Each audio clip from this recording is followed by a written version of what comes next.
Hey ladies and gents, it's Wiz here with a review of the Mythic Legion's Ninian Infantry from Four Horsemen toy design. This is from the Mythic Legion's faction of Basilia. It was a surprise drop at the Legions Con 2024, which is a very special place to drop it because that is the 10th anniversary of Four Horsemen toy design and the 10th anniversary of Mythic Legions and the 25th anniversary of Four Horsemen toy design. So a surprise drop means that nobody knew that this figure was going to be available at Legions Con.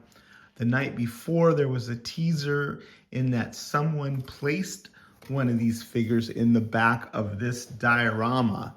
And so people were looking at it and speculating that perhaps this was going to be a surprise drop, kind of like the Valiant Knight, which is always really cool because when you show up at the Four Horsemen table and there's something that you've never seen before, the excitement just goes through the roof. So it's very cool that the Four Horsemen did that for us. It's part of what made Legions Con such a wonderful and delightful experience for everyone.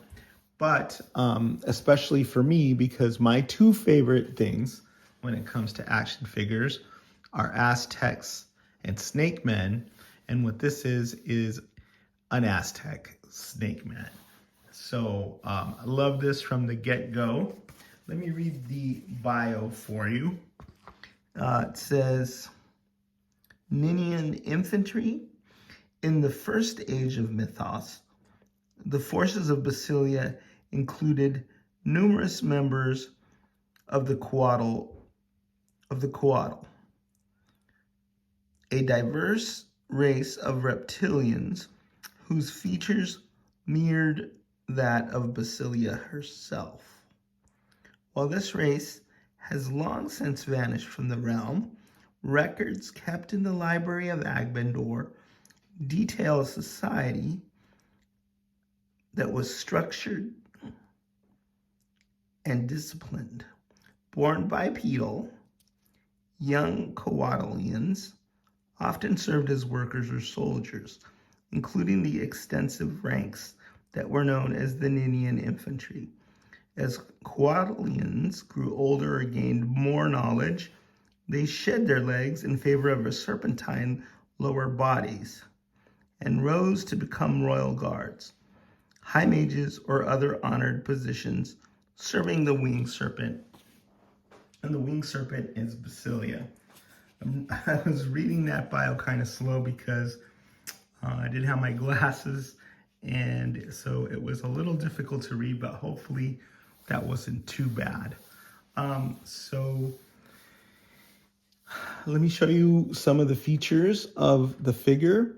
First off, I'd like to point out that the mace weapon was painted by Cameron here at the studio, and he was very smart when he incorporated the colors of obsidian, which is what Aztec weapons were made of. So the black of obsidian and then sort of the bluish turquoise looking gem here inside the mace. So later on we'll be getting macueros, which are the full Aztec weaponry, but the tooling wasn't in place for that. So at this point, this is one of the weapons that this Ninian Infantry Guard comes with. It also comes with this, what looks like an obsidian tipped spear, very shiny black. So either one of those two could deal a very lethal blow depending on whether you prefer poking or blunt force trauma. The other thing that Cameron incorporated into this was some very Aztec Mesoamerican inspired designs on the shield that was really noticeable to me immediately, and I got a kick out of that. And then I believe it's a coral snake sort of markings. Really, really nice blue and red stripes that really, really pop and make this a really good looking figure. As always, the detail of the sculpt is incredible, and how detailed the paint and how well the colors go together is another real selling feature of this figure. We also we have a beaded necklace, and then these kind of fancy, fiery looking pauldrons. So this is not meant to be an authentically Aztec or Mesoamerican figure. It's obviously a fantasy figure in the world of mythos that takes a nod in some of the designs from Mesoamerica and from the Aztecs. And I'm really happy that we're going to get Basilia, which was revealed in the upcoming wave, and we're going to get another guard that is even more on the nose when it comes to the Mesoamerican influence, and in that it wears a eagle helmet. So a snake warrior with an eagle helmet. But this was a brilliant use of parts that we all already had. Obviously the thigh gore build, the torso really works well for this. And then we have the two new heads, which is the open serpentine head. Looks wickedly cool. I love that one. You know, very fierce and expressive. And then this other head here, which is more of a placid looking, less angry head, but nonetheless very cool. So if you're going to army build these exclusive figures, you're going to want to vary the heads. And then we get a ton of alternate hands in every conceivable position. So let me count those up.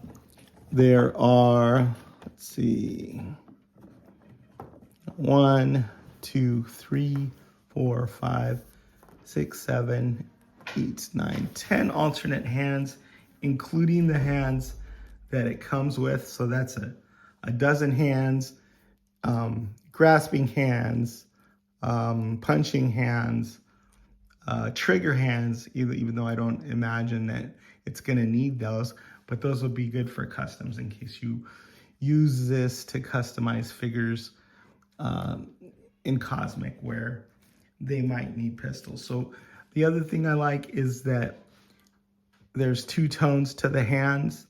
There's the ventral side and then the dorsal side.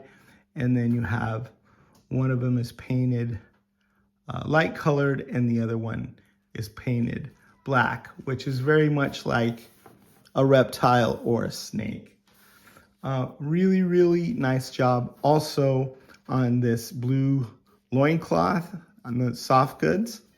Nice use of that. And then just to check out the thighs, the way the figure is colored, it really makes those scales pop. There's a nice wash there and it looks very realistic. It's interesting that the lore says that they start out bipedal with legs and then sort of morph into more serpentine features. But I like that because it adds options. This has a tail and the tail is bendy.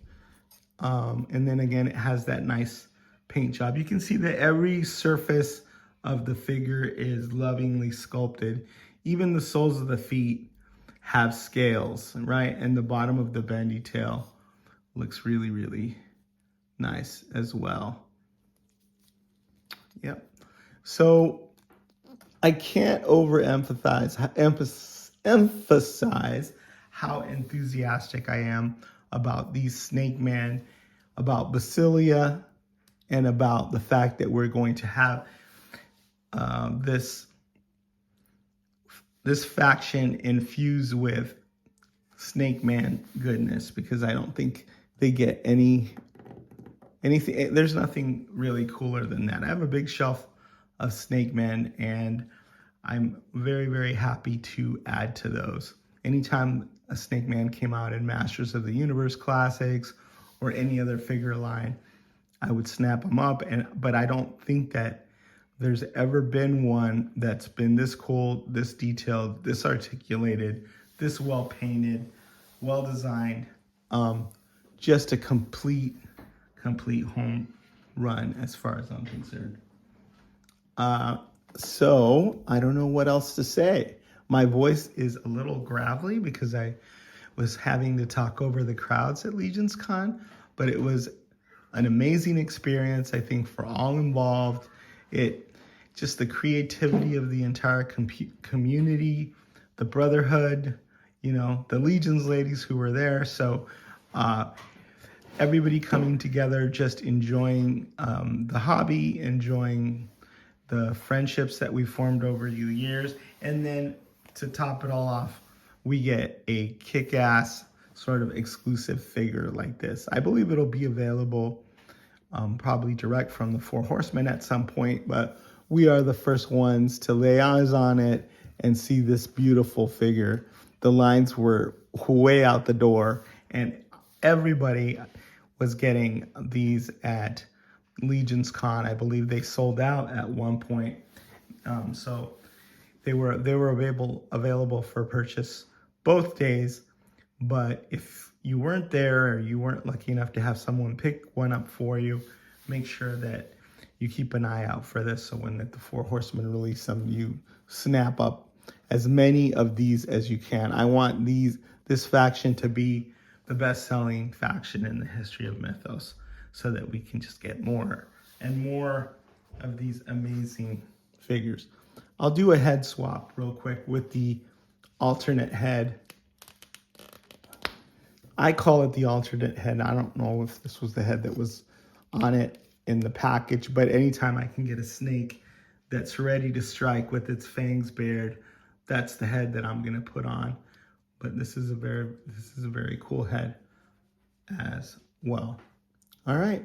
I want to thank the Four Horsemen for allowing me the space and the time to do this review in their offices in New Jersey. This is Four Horsemen Toy Designs offices, and for lending me this dial that was designed by Nate Barch and sculpted and put together by the team here at Four Horsemen.